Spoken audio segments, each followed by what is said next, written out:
This video is about Data Structure 3.2, Dictionary. It covers the key value data structure for Python and MicroPython. What is a dictionary?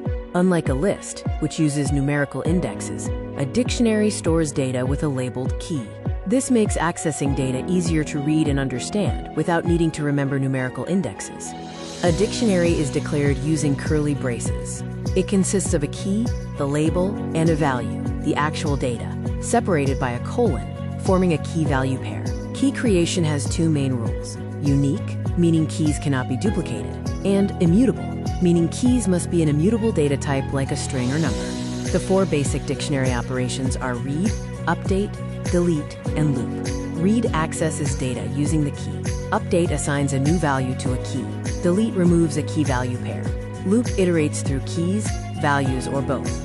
To access a key safely, avoid using brackets to prevent a key error, which crashes the program if the key is missing. Using the .get method is safer, returning none if the key isn't found, allowing the program to continue. A dictionary supports nested data structures. Values are not limited to simple types and offer high flexibility, allowing you to embed lists or other dictionaries recursively as subdata. A common application with ESP32 is using a dictionary as a configuration profile. It is ideal for storing detailed, multifaceted information about a single object, like settings for a basil plant watering system. In summary, remember, keys must be unique. Dictionaries use, lists use, reference data only by key, not index. Use .get for safe data access. Nested data structures are supported within the value.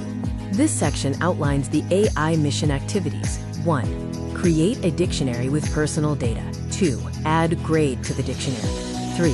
Loop to print all keys and values. 4.